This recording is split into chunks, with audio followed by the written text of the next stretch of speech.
First up tonight, we ask the question, how much does it cost to keep the leader of a minor, nature-loving, tree-hugging party happy? Well, roughly $1 million, according to the Department of Finance. That's how much the leader of the Greens, Adam Bandt, spent trekking around the country telling everyone that carbon emissions will destroy the planet. Rank hypocrisy. Furious taxpayers have wasted no time calling him out on the social media. But what does Bandt have to say? Finally, some people may feel that all politicians are equally bad and that no matter who they vote for, it won't make a difference. Anyone can understand why some people feel this way. Politics in this country is cooked, and our standard for political leaders is one of abysmal incompetence. Thanks, Mr. Bandt. That's very insightful.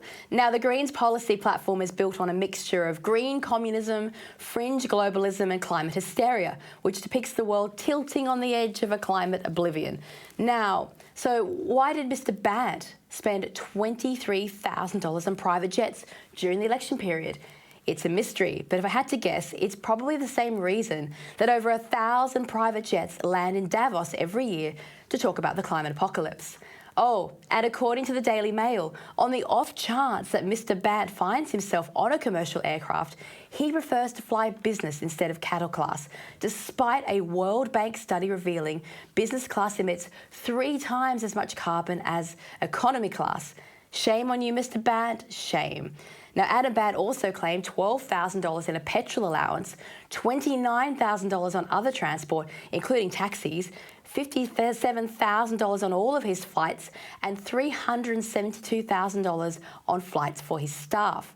Now, that's a carbon footprint the size of a T-Rex arse cheek. Now, let's remind ourselves of what Mr. Bandt believes, or says that he believes. The following clip is from his maiden speech in 2010. But we've also sought to tame and master it. And now we have learned that in the long run, such a relationship is unsustainable. Our actions in heating the planet have led us to a very real climate emergency. In 2007, the United Nations Secretary-General Ban Ki-moon said, "This is an emergency, and for emergency situations, we need emergency action." And in recent congressional testimony in the US, the NASA climate scientist James Hansen warned that we have reached a point of planetary emergency. The climate is nearing dangerous tipping points. Elements of a perfect storm, a global cataclysm are assembled. We wouldn't get on an airplane, Mr. Speaker, if it had a 50% risk of crashing, or even a 15 or a 5% risk. Yet these are precisely the kind of risks we seem prepared to take with the planet and all its inhabitants. You know who would get on a plane? Mr. Bandt would. He'd fly business class to save the world. Now listen, the policies of Mr. Bandt's party rest on the premise that carbon emissions are about to destroy the world. The Greens demand nothing short of the destruction of agriculture and civil liberties to offset this imagined disaster.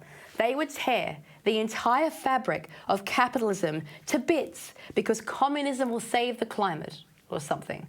Just ignore the way communist countries actually treat the environment. Focus on the green utopia.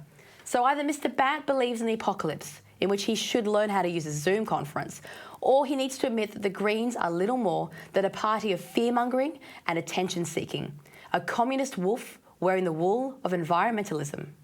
We all have a very short period of time in which to respond to the climate emergency facing us, to this planet's rapidly dwindling condition, and to the nagging feeling many of us share that this way of life simply isn't sustainable. We're all in this together, but we should never forget the amazing things humans are capable of when our creative labours are unleashed. We chose to go to the moon and we made it.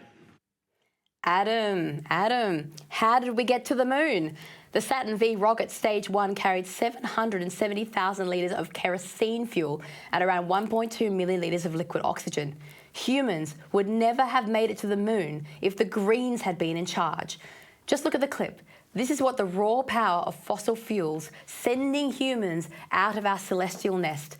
Next time the election rolls around, the Greens poster should simply read, "Hypocrites," in big green letters, and they can dot that I with a little watermelon. Why are Australians turning off politics? I'm going to leave you with the man himself, because Adam Bandt says it best. Google it, mate.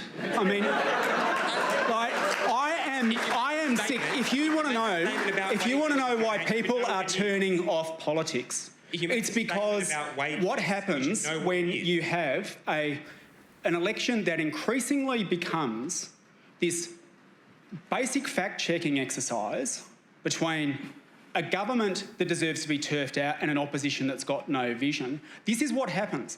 Like, elections should be about a contest of ideas. Politics should be about reaching for the stars and offering a better society. And instead, there's these questions that are asked about, can you tell us this particular stat or can you tell us that particular stat?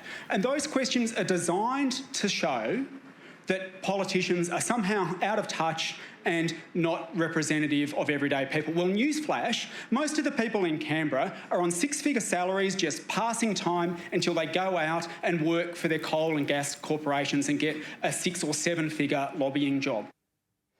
Do you want to have a guess what Mr. Bandt's salary is? It's 6 figures, $314,000 a year. I don't say this very often, but Mr. Bandt is right. Politicians are out of touch, himself included.